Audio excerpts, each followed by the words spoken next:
PIA बिकने को तैयार है। तारीख सामने आ गई। निजकारी के लिए बिडिंग 23 दिसंबर को बराह रास्त नशर की जाएगी। वजीर आजम से PIA की निजकारी में हिस्सा लेने वाली तमाम कारोबारी शख्सियात की मुलाकात। गुफ्तगू करते हुए शहबाज शरीफ ने कहा, PIA की निजकारी में शफाफियत और मेरिट अव्वलीन तरजीह है। इसी से मुतालिक मजीद मालूमात हम हासिल करेंगे। नुमाइंदा दुनिया न्यूज यासिर मलिक ने हमें ज्वाइन किया।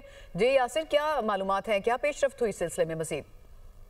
देखिए, वजीर आजम मोहम्मद शहबाज शरीफ से PIA की निजकारी में बिडिंग में हिस्सा लेने वाले तमाम जो बिडर्स हैं, उन्होंने आज वजीर आजम हाउस में मुलाकात की है और वजीर आजम ने PIA की बिडिंग 23 दिसंबर 2025 को जो है वो करने की मंजूरी जो है वो दी है। और इसके साथ साथ वजीर आजम ने कहा है कि जिसको तमाम मीडिया जो है वो बराह रास्त नशर करेगा। इसके साथ साथ वजीर आजम शहबाज शरीफ की जानिब से ये भी कहा गया कि पाकिस्तान इंटरनेशनल एयरलाइंस की निजकारी में शफाफियत और मेरिट जो है वो अव्वलीन तरजीह है। निजकारी के लिए बिडिंग मुल्क भर में जो है वो TV पर बराह रास्त नशर की जाएगी। वजीर आजम मोहम्मद शहबाज शरीफ से PIA की निजकारी में हिस्सा लेने वाली तमाम जो बड़ी कारोबारी शख्सियात हैं और जो मुख्तलिफ कंपनियां हैं, उनके नुमाइंदगान ने मुलाकात की है। PIA का खोया हुआ तशख़्ख़ुस बहाल करने और कौमी एयरलाइन को असरी तकाज़ों से आमांग करने के लिए निजकारी का अमल सेल तौर से जारी है और इंशाअल्लाह जल्द PIA एक मरतबा फिर से great people to fly with की अपनी रवायात पर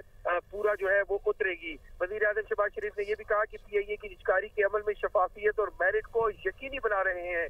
बिडिंग जो है उसके हवाले से भी उन्होंने बात करते हुए कहा कि तमाम जो अमल होगा उसकी शफाफियत को मरूद खातिर लाते हुए उसकी शफाफियत के अमल को यकीनी बनाने के लिए जो ये इसकी सही तो शफाफियत के ऊपर फोकस किया जा रहा है और इसीलिए जो है वो लाइव इसको नशर भी किया जाएगा बिडिंग के प्रोसेस को। यासिर मलिक, आपने हमें मालूमात दी, आपका बहुत शुक्रिया।